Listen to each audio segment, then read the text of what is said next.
माँ सरस्वती को नमन करते हुए नमस्कार देश के लालो लालियों। तो आप मज़े कर रहे होंगे और मज़े करते रहे, ठीक है। क्लास लीजिए आप रेगुलर, अन्यथा आराम से सो और मज़े करो। पर जिसको क्लास नहीं लेनी है वो आराम से मज़े करो और अपना काम करो। तो देखो आज हम आपकी क्लास होगी, इस क्लास में हम आपको क्या सिखाएंगे कि आपको पहली बात तो जो हम पीछे वाली कक्षा में चर्चा कर रहे थे, किसकी पीछे वाली कक्षा में हम चर्चा कर रहे थे, एक तो आपका जो परमाणु द्रव्यमान के बारे में चर्चा कर रहे थे। परमाणु द्रव्यमान तो शायद हमारी पीछे वाली कक्षाओं में क्लियर हो चुका था।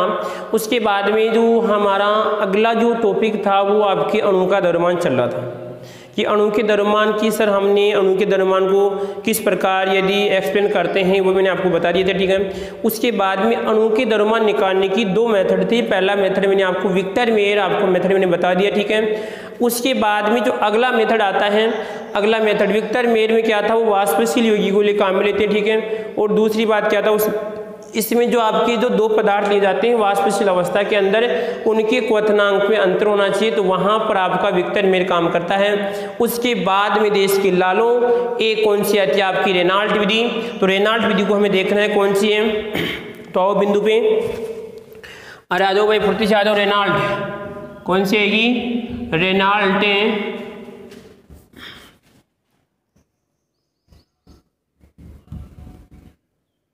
रेनाल्ट विधि, ठीक है। केमिस्ट्री तो आपका सब्जेक्ट तो है, ठीक है, दिख रहा है सभी को, आँखें फाड़ के देखो आराम से, ठीक है। देखो रेनाल्ट विधि में क्या करना पड़ेगा, वही है सिस्टम जो पहले पढ़ा, इसमें थोड़ा बहुत अंतर है, बस थोड़ा बहुत अंतर है। पूरा सिस्टम वो का वही है, वही आपकी कैलकुलेशन होगी, कोई नया मेथड भी नहीं होगा, ठीक है। इसके अलावा मैंने आपको क्वेश्चन भी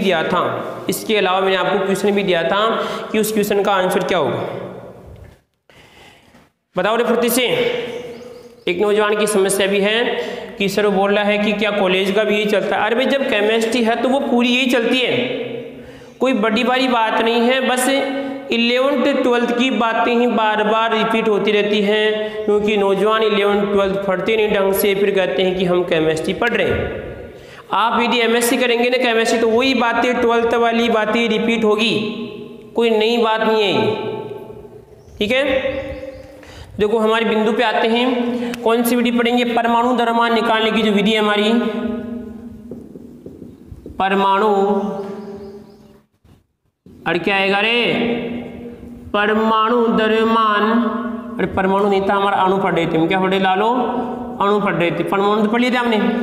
अणु का द्रव्यमान निकालना है तो इसकी सर दो विधि थी, पहली विधि विक्टर मेयर, सेकंड जो विधि पढ़ेंगे कौन सी हमारी सेकंड। फर्स्ट तो मैंने आपको कल पीछे वाली कक्षा मैंने आपको बता दिया है। उसके बाद भी कौन सी आती है, रेनाल्ट, कौन सी आती है भाई, रेनाल्ट विधि आती है, रेनाल्ट मेथड। और बोले तो हिंदी में आपकी, लो भाई हिंदी भी ले लो, क्या दिक्कत है भाई, रेनाल्ट विधि, ये रेनाल्ट विधि, इसको देखना है क्या होती है। देखो इस विधि में क्या होगा कि लगभग एक रासायनिक तुलना होगा। तो यहाँ पर मैं बात करता हूँ, जैसे यहाँ पर सिंपल प्रकार का क्या है, एक रासायनिक तुलना है। अरे क्या है भाई, रासायनिक तुलना है, यहाँ पर इसको यहाँ से कंट्रोल किया जाता है, ठीक है। तो अब देखो इसमें क्या करते हैं कि जैसे मान लीजिए ये पहली बात तो विधि कहाँ पे काम करेगी, ये केवल यहाँ पे गैसों के लिए काम करती है विधि, ध्यान रखना, ये लालू ये गैसों के लिए काम करती है, किनके लिए, ये विधि गैसों के लिए काम करती है, इस बात का ध्यान रखना, ठीक है। इसमें क्या करते हैं कि जैसे मान लीजिए हमें जिस गैस के अणु का द्रव्यमान निकालना है, तो उसका द्रव्यमान निकालने के लिए हम क्या करते हैं, इस वाले जो आपका यहाँ पर ये जो आपको दिख रहा है, इसमें उसको भर लेते हैं, ठीक है। उसमें भरने के बाद में क्या करते हैं, यहाँ पर फिर इसको खाली करके क्या करते हैं, फिर इसमें हाइड्रोजन भरते हैं, क्या भरते हैं, इसमें हाइड्रोजन भरते हैं। या तो ऐसे कर सकते हैं या यहाँ से तुलना के माध्यम से कर सकते हैं। पहले क्या कि हमने जिस गैस का हमें मोलर द्रव्यमान निकालना है वो गैस इसमें भरते हैं, भरने के बाद में उसको वहाँ से निकाल लेते हैं, उसके स्थान पर फिर भरते हैं। फिर दोनों की हम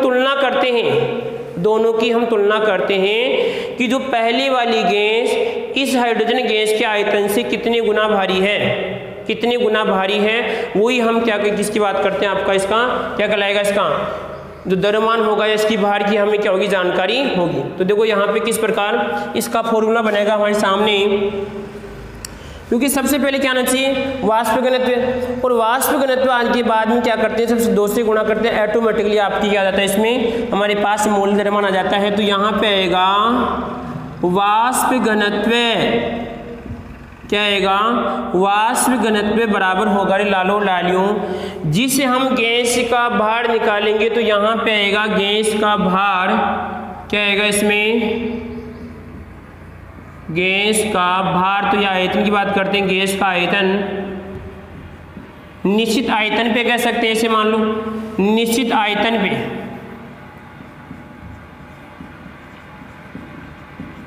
निश्चित आयतन पर गैस का भार, और बोले तो यहाँ पे गैस का आयतन यानी हाइड्रोजन गैस का आयतन, हाइड्रोजन गैस का आयतन, या हम कह सकते हैं इसका मोलर द्रव्यमान जो भी होगा। सीधी सी बात क्या है, देखो इसका मतलब ये है, पहले सर हमने क्या कर लिया, जो गैस हमें उसका निकालना है उसको हमने इसमें क्या कर लिया, डाल लिया, डालने के बाद में फिर उसको वहाँ से निकाल लिया, फिर हमने हाइड्रोजन डाल के चेक की, दोनों के भार को हमने तुलना की। तो यहाँ पर क्या है, कितने गुना, यहाँ पर जो पहले गैस डाली वो आएगा, बाद में क्या आएगा सर, आपका हाइड्रोजन गैस का अनिश्चित आयतन पे क्या उसका भार आएगा। ठीक है, अरे कोई दिक्कत नहीं आ रही किसी को इसमें। तो अब देखो यहाँ पर इसके आधार पे जब हमारे पास वाष्प घनत्व आ जाता है तो हम निकाल सकते हैं क्या, सर हम निकाल लेंगे मोलर द्रव्यमान, और हो जाएगा 2 इंटू आपका वाष्प घनत्व, क्या आएगा, 2 इंटू वाष्प घनत्व। तो इस प्रकार हमारे पास ही मोलर द्रव्यमान आएगा। ये लगभग सिंपल प्रकार की विधि है। इसमें क्या याद रखना है लालो लालियों, आपको इसमें याद रखना है, पहले बात तो इसमें रेनॉल्ट विधि होती है, ये आपका रासायनिक तुलना होता है, ये गैसों के लिए काम करती है। और दूसरी बात यहाँ पर इसमें 2 गैसों की तुलना की जाती है। अब देखो इसमें जो निश्चित आयतन पे क्या होगा, निश्चित आयतन पे हाइड्रोजन गैस का भार, यहाँ पे निश्चित आयतन लगा लो, निश्चित आयतन कर लो, कोई दिक्कत नहीं, इसे मान लो निश्चित आयतन, निश्चित आयतन पर हाइड्रोजन का भार, हाइड्रोजन का भार। अब देखो यहाँ पर ये केवल आपको भ्रम कहते हुए आपको भ्रम डाला और कुछ नहीं, इसका मतलब यदि हम इस बात को गहराई से समझे ना तो इसका मतलब कुछ नहीं है। कैसे कि सर देखो यहाँ पे कि हमें पता है कि इस हाइड्रोजन का तो एक ही होता है, इस हाइड्रोजन का तो भार एक ही होता है। तो यदि आप किसी संख्या में 1 का भाग देते तो वही आता है इसमें। तो इसका मतलब ये हुआ कि इस गैस के निश्चित आयतन पे यदि जितना भार होगा वही क्या होगा, उसका वाष्प घनत्व होगा, और वाष्प घनत्व से हम क्या निकालते हैं, फिर उसका हम यहाँ पर मोलर द्रव्यमान निकालते हैं। ठीक है, अरे कोई दिक्कत यहाँ किसी को, कोई समस्या? तो यहाँ पर ये आपकी सिंपल प्रकार की विधि है। एक देखो यहाँ पर हम न्यूमेरिकल भी कर लेते हैं इसका। अब न्यूमेरिकल देखो यहाँ पे कौन सा होगा, एक क्वेश्चन देखिए करें आपको। इसमें देखो थोड़ा बहुत समझिए कि सर हमने पीछे वाली कक्षा में एक जो कहते हैं पिया आओ तो सर ये पढ़ा था हमने, तो पीवी एनआरटी पढ़ा था हमने, पीवी और आपका ये P1 V1 और T1 पढ़ा था हमने। ये कौन सी स्थिति, एनटीपी पर यानी नेचुरल आपका टेम्परेचर और प्रेशर पे हमने ये बात पढ़ी थी। उसके बाद में ये हमने प्रयोग के द्वारा ये बात हमने पढ़ी थी, सही है। तो इसमें भी क्या करेंगे, देखो जो पहले वाली विधि थी हमारी उस वाली विधि में और यहाँ पर इसमें जो अंतर होगा उसमें क्या होगा उसको देखेंगे ध्यान से कि सर इस वाली प्रक्रिया से भी हमारे पास किसका मान आया था, आओ तो सरी यानी V का मान आया था। तो आओ तो सरी ये थोड़ा बहुत यहाँ पर आएगा और P और आपका ये आ गया था, हमारे पास इस V का मान आता है। ठीक है, अब बस आगे क्या करना पड़ेगा हमें, क्योंकि ये जो आयतन है इस आयतन को हमें क्या करना पड़ेगा, जैसे मान लीजिए मैं से बोल रहा हूँ, देखो अगर VmL आयतन पर VmL आयतन पर उस गैस का भार जो हमने यहाँ पे तोली थी, जो मापी थी हमने गैस, उस गैस का भार मान लीजिए कितना आ गया x ग्राम, कितना आ गया x ग्राम आ गया। फिर मैं इससे बोलता हूं कि यहाँ पे 1 ml पर 1 ml आयतन पर उस गैस का भार हो जाएगा x बटा यहाँ पे v आ जाएगा। अरे भाई इसका ही तो आपको मैथ का एक एकक नियम चलता है, आपको याद है तो, अगर आपको याद है तो एक नियम चलता है, उसकी बात करें यहाँ पे। फिर यदि मैं से कहूँ, देखो आपको मालूम होना चाहिए कि यदि मैं कोई पदार्थ की बात करता हूँ तो 6.022 × 10⁻³ आपको याद है ये वाली आवोगाद्रो जी। और यदि मैं गैस की बात करता हूँ कितना आता है 22.4 लीटर, 22.4 लीटर। यदि कोई गैस 22.4 लीटर है तो इसका मतलब कितनी होती है, वो 1 मोल होती है। ये बात हमने पीछे वाली कक्षा में पढ़ चुके हैं। तो यहाँ पे देखिए यदि अगर V ml है तो इसका भार कितना x है, 1 ml कितना आएगा x/v है। यदि मान लीजिए उसका आयतन कितना है 22 और यहाँ पे 400 ml, अब देखना ध्यान से समझना, आयतन तो यहाँ पे आएगा गुणा करने पे x बटा v इंटू 22 400। अब सर एक समस्या कौन सी कि सर आप यहाँ पे तो 22.4 लिख रहे हैं और यहाँ पर आप लिख रहे हैं 22/400, इसका मतलब क्या है कि लालो यहाँ पे लीटर में है और यहाँ पे मिलीलीटर में है। तो यदि मैं 22.4 को यदि 1000 से मल्टीप्लाई करता हूँ तो किसमें ml में आएगा और यहाँ पे आएगा 22/400 ml, ये यहाँ पे मैंने लिखा है। समझे बात को इसमें? तो अब इस विधि से में क्या करना पड़ेगा, पूरे क्वेश्चन में आपको पूरी मिलेगा, क्या करना पड़ेगा, इस क्वेश्चन में पहले आपको v का मान निकालना पड़ेगा। जो मैं भी क्वेश्चन आपको दूंगा उस क्वेश्चन से आपको v का मान निकालना है और v के मान से आप क्या कर सकते हैं, जो भी यहाँ पे मान आएगा वो क्या कहलाएगा, उसका मोलर द्रव्यमान आएगा। तो हम आपको क्वेश्चन देने जा रहे हैं, सावधान हो जाइए। नौजवानों क्वेश्चन पूछ सकता है, इसमें देखो क्वेश्चन कैसे बनने की संभावना है। ऐसे तो नहीं पूछेगा आपसे कि रेनॉल्ट विधि से बताइए, तो आपको वो थोड़ी पूछ रहा है, कोई मेथड पूछ रहा है, इसमें कोई बोर्ड एग्जाम थोड़ी आपकी। इसमें आपसे पूछेगा कि इसे कोई आपका गैसीय पदार्थ है और गैसीय पदार्थ का आप यहाँ पर मोलर द्रव्यमान ज्ञात कीजिए। तो एक तो आपको ये डायरेक्ट अगर निकालने का तरीका है वो याद है तो बहुत बढ़िया, ठीक है, या आप इस प्रकार इसका निकाल सकते हैं। क्वेश्चन देगा आपको, इसे क्वेश्चन दे देगा, मैं क्वेश्चन दे रहा हूँ, ध्यान से देखना भी।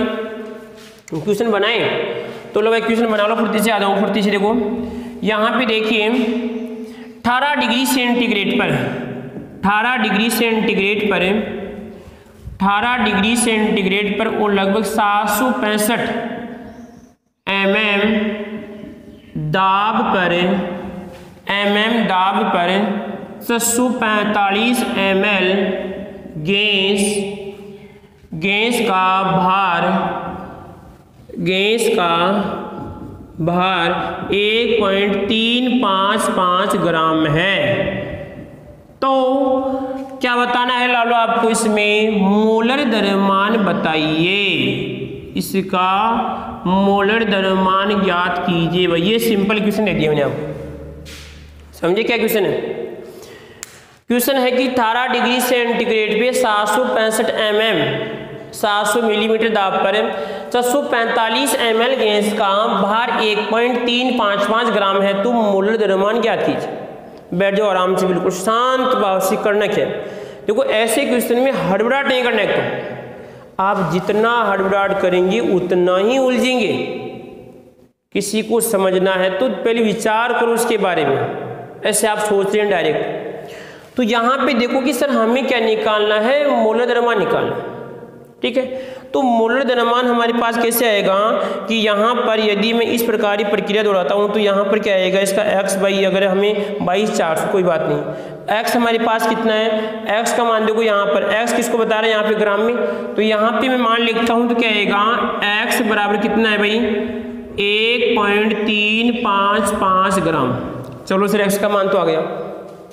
सर v का मान क्या है, देखो ये वाला v का मान नहीं है, कल भी मैंने बोला था ये v1 का मान है, तो मैं एक एक को लिख लेते हैं। तो हमारे पास v का मान हमें निकालना है और यहाँ पे ये मान किसका है बताओ, V1 का मान है। क्योंकि यहाँ पर बात कौन सी पूछ रहा है, ये तो प्रयोग वाली वैल्यू है जो हमने एक्सपेरिमेंट किया था, और ये एनटीपी वैल्यू यहाँ पे हमें मालूम है, ठीक है। इसी प्रकार V1 कितना है सर आपका 645 ml है, ठीक है। उसके बाद में सर ये क्या है, ये सर आपका P, अब P कौन सा है, अरे P ले भाई, P ले तो कौन सा है 765, यहाँ पर आएगा mm आएगा। उसके बाद में सर ये कितना आपका 18 है, अब 18 कौन सा है, देखो 18 डिग्री सेंटीग्रेड तो है, ध्यान रखना केल्विन आएगा रे। अब ये कौन सा आएगा सर आपका T1 आएगा, और कितने 273 में क्या करते हैं 18 को ऐड करते हैं तो कितना 291, ये हमारे पास क्या आ गया सर T1 का मान आ गया। हमें सर बनाने के लिए क्या क्या चाहिए, बनाने के लिए सर हमारे पास क्या क्या होना चाहिए, T, तो T तो नहीं है अभी तक, तो T कितना होता है, अरे T याद है क्या आपको कितना होता है 273 होता है केल्विन, ये भी आ गया। सर हमारे पास P, लो भाई P ये कितना होता है, अरे नॉर्मल कितना होता है 760 mm होता है।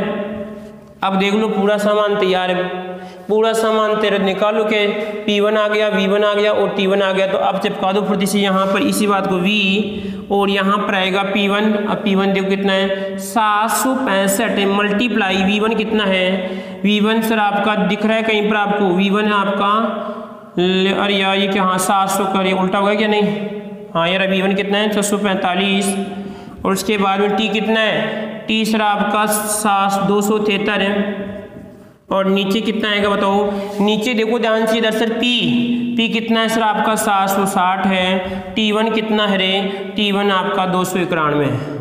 इससे हमारे पास किसका मान आएगा, अब सर वही लगभग तरीका हमारे पास तो कौन सा, देखो सर यदि 291 में से ये लगभग कटने की संभावना गुंजाइश है, इनकी गुंजाइश है, तो लगभग हमारे पास वैल्यू कितनी 600 के आसपास आएगी, कितनी आएगी, इसका आंसर ला लो आप, कैलकुलेशन करना बिल्कुल कितनी 609 के आसपास आएगी, और कितना वो ml में आएगा, ठीक है।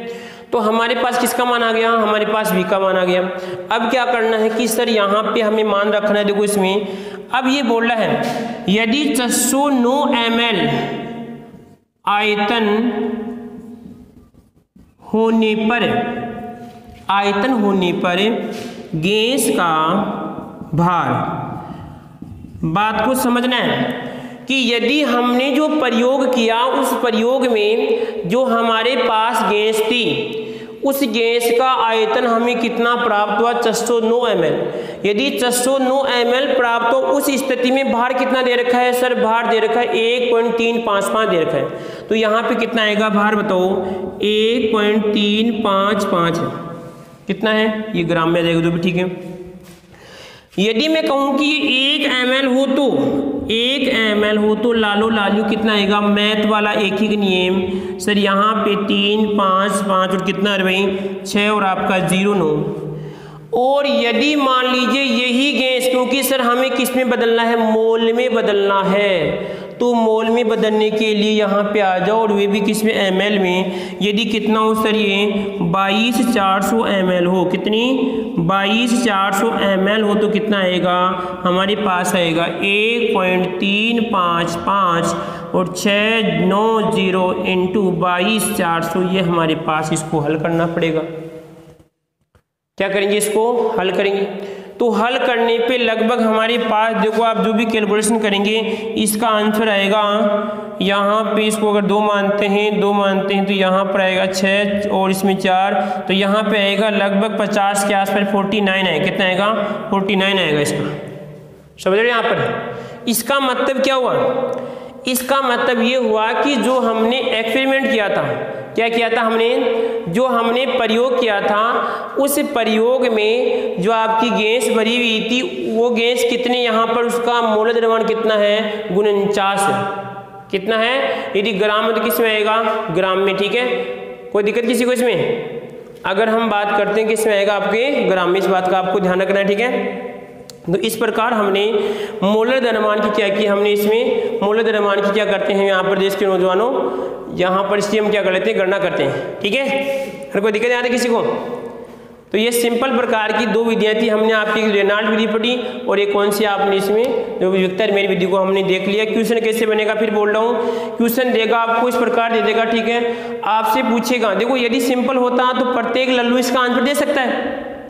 यदि ऐसे होता तो प्रत्येक लल्लू इसका आंसर कैसे दे सकता है कि इसका कारण क्या है कि सर यदि मैं से कहूँ आपको HCl गैस है तो वो निकालेगा कि डायरेक्ट आंसर देगा इसका 35.5 कितना 36.5 आएगा इसका। तो परंतु इसमें आपको शुमार नहीं बैठेगा, अनुमान नहीं आएगा, तो ये आपको विधि याद होनी चाहिए तुरंत। अब यदि आप थोड़ी बहुत घर पे प्रैक्टिस करते हैं तो ऑटोमेटिक आपकी कहने का स्पीड बढ़ जाएगी। तो यहाँ पर ये हमारा मोलर द्रव्यमान होता है या मोलर जो अणु का परमाणु का हमने द्रव्यमान निकाल लिया। उसके बाद में जो अगला टॉपिक यहाँ पे देखते हैं उसकी थोड़ी बहुत यहाँ पे चर्चा कर लेते हैं। अगला टॉपिक रहेगा यहाँ पर कौन सा रहेगा, टाइम कितना हो गया टाइम भी देख लेते हैं, ठीक है। टाइम होता है इसमें लगभग 20 मिनट, कितनी हो गई 20 मिनट हो गई।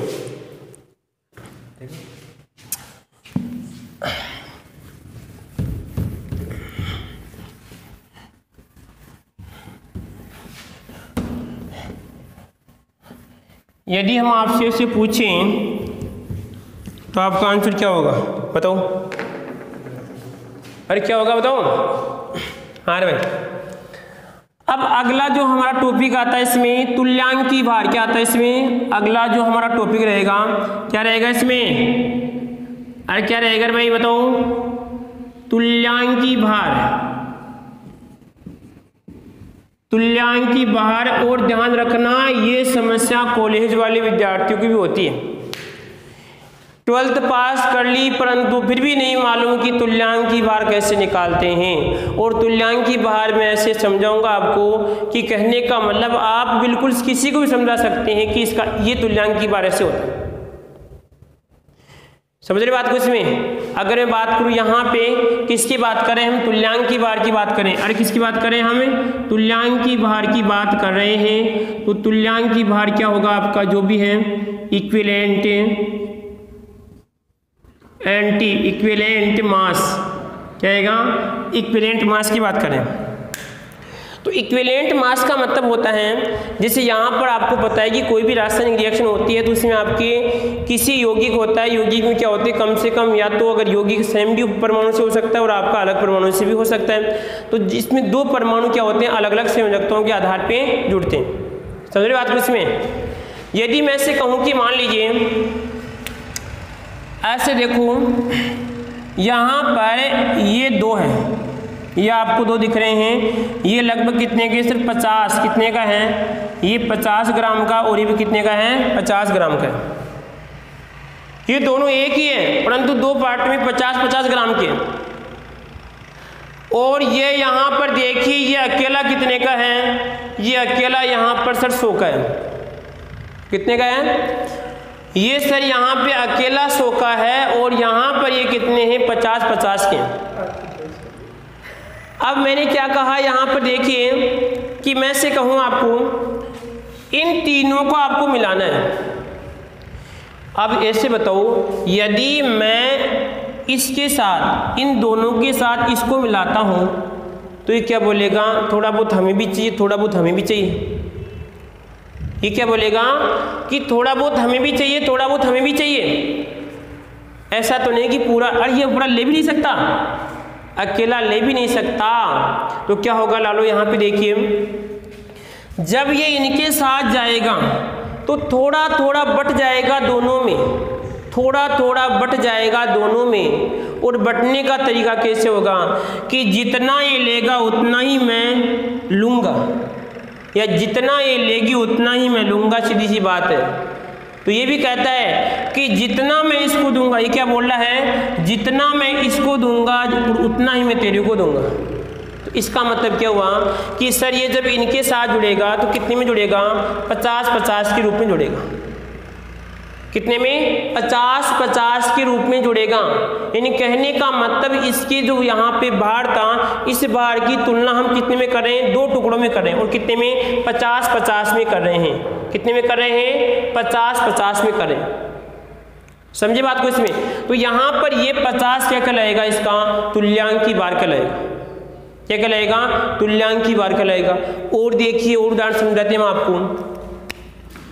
यदि मैं ऐसे कहूँ यहाँ पर H और यहाँ पे ये आपका H2 कोई भी अणु बना, अब मैं ऐसे कहूँ कि इसमें ऑक्सीजन का तुल्यांकी भार कितना है, ऑक्सीजन का तुल्यांकी भार कितना है, तो हमें पहले इनकी बराबरी देखनी है, कौन किसके बराबर कर रहा है, कौन किसके बराबर नहीं कर रहा है। तो देखो इधर, तो यहाँ पे देखना कि ये H तो सर यहाँ पे कितना है 2 है, ऑक्सीजन कितनी है यहाँ पर आपकी 1 है, 2H ऑक्सीजन यहाँ पे कितनी है 1।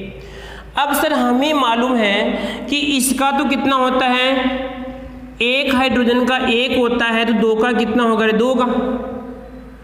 और यहाँ पे देखिए सर इस ऑक्सीजन का कितना होता है 16, कितना होता है 16 होता है। जब मैंने क्या किया, इस ऑक्सीजन को इनके साथ जोड़ रहा हूँ, इन ऑक्सीजन को इसके साथ जोड़ रहा हूँ, तो क्या होगा, इस ऑक्सीजन का आधा तो बोले तो 8 तो इसके साथ जुड़ेगा और आधा 8 इसके साथ जुड़ेगा, यानी ऑक्सीजन की तुलना कितने से हो रही है 8 से, तो ऑक्सीजन का तुल्यांकी भार कितना होगा 8 होगा। तो यहाँ पे कितना आएगा ऑक्सीजन का तुल्यांकी भार 8 होगा। अरे समझे कुछ और, देखिए यहाँ पर एक आपका HCl की बात करते हैं, किसकी बात करते हैं HCl।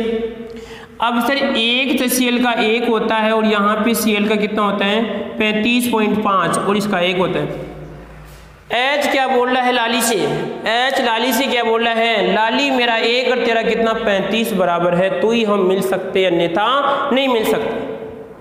समझे बात को इसमें, लाला तो क्या बोल रहा है यहाँ पे कि तेरा 1 और यहाँ पर इसका 35.5 दोनों बराबर होंगे, तो ही यहाँ पे बराबर, यहाँ पे क्या बनेगा मिल सकते हैं, दोनों यहाँ पे पदार्थ का निर्माण कर सकते हैं। तो आपको देखना है कि जब ये लाली इसके साथ जुड़ रही है, जब लाली इसके साथ जुड़ रही है तो कितने के रूप में जुड़ेगी, क्या टूटी यहाँ पे, टूटने की तो आवश्यकता है क्योंकि जब इसको मिल गया तो टूटेगी यहाँ पर, तो कितना आएगा इसको 35.5 के रूप में, तो यहाँ पे कितना होगा इसका 35.5 होगा। समझे बात को इसमें। तो इस प्रकार हमने आपको सिंपल जानकारी थी वो मैंने आपको बताई है। बस आपको याद क्या रखना है कि मान लीजिए यहाँ पर 2 व्यक्ति हैं, यह सर आपका यदि 50 का है या आपका अगर 1 किलोग्राम का है, ठीक है, तो यहाँ पर ये इसके साथ कितने जुड़ता है, यदि 50 का 50 जुड़ता है और यहाँ पर 1 तो कितना इसका 50 कहलाएगा। यदि सर ये 2 हैं और ये 50 है तो यहाँ पे कितना इसका 25 हो जाएगा। समझ रहे बात को इसमें। और यदि सर मान लीजिए ये कितना है आपकी 4 है, ये कितना आपका सर 50 है तो कितना 25 इसका तुल्यांकी भार होगा। समझ गए। यदि मैं से कहूँ मान लीजिए सर ये आपका 1 है और ये कितना है 10 है, तो तुल्यांकी भार कितना 10 ही आएगा। यदि सर ये कितना है आपका 2, तो इसको सर 2 पार्ट में तोड़ना है, कितना आएगा इसका सर 5 आएगा। यदि मैं कहूँ कि सर कितना ये 5, तो यहाँ पे कितना आएगा इसका 2 आएगा तुल्यांकी भार। ठीक है, तो ये सिंपल जानकारी थी, मैंने आपको बता दी। क्वेश्चन पूछ सकता है कि इसका तुल्यांकी भार कितना होगा, तो वो हम एक तो यहाँ पर अलग अलग जो हमारे पास विधि होगी, जैसे ऑक्सीकरण का ऑक्सीकारक का देखेंगे, अपचय का देखेंगे, आपके ऑक्साइड है उसका हम यहाँ क्या निकालेंगे तुल्यांकी भार निकालेंगे। तो देश के नौजवानों जो आज की क्लास रहेगी उसमें आपको तुल्यांकी भार के बारे में और भी डिटेल से जानकारी बताएंगे। हमारा जो ये टॉपिक है जो लगभग आपकी जो इनऑर्गेनिक केमिस्ट्री है, इनऑर्गेनिक केमिस्ट्री का लगभग 1-2 टॉपिक जो आपके 5 टॉपिक है टोटल, 5 में से 1 टॉपिक क्लियर होने वाला है। अब आप कहेंगे सर इतना लेट आपने इतने में ही करवाया, और तो भाई आप भी तो सो रहे थे 3 दिन। यदि आप अगर मान लीजिए एक्टिव हैं, आप बोलिए कि सर यदि हम तैयार हैं तो हम आपके लिए लंबी क्लास बनाएंगे। आपके लिए हम क्या करते हैं लंबी, जैसे मान लीजिए यहाँ पर नौजवान क्लास तो देख रहे हैं परंतु डाउनलोड करके देख रहे हैं, इससे मालूम नहीं चल रहा है कि यहाँ पर भाई इसका क्या रिव्यू आ रहा है, सिस्टम पता नहीं चल रहा पूरी जानकारी। तो इसका मतलब यदि आप हम टाइम पे, क्योंकि हमारा मैंने आपको पहले बोला था कि यदि हमारी 11 जुलाई को एग्जाम होती है तो हम इस जो फर्स्ट वाला जो पार्ट है इसको, यानी फर्स्ट का मतलब जो आपकी इनऑर्गेनिक केमिस्ट्री को पूरा कर लेंगे। 10 नंबर की मैंने आपको बात की थी। ठीक है, रेगुलर क्लास लीजिए, शायद अब 1-2 दिन में आपका टेस्ट पेपर भी आ जाएगा। ठीक है, और टेस्ट पेपर में क्या कर लेंगे इसको फिर हम आगे क्लियर कर लेंगे।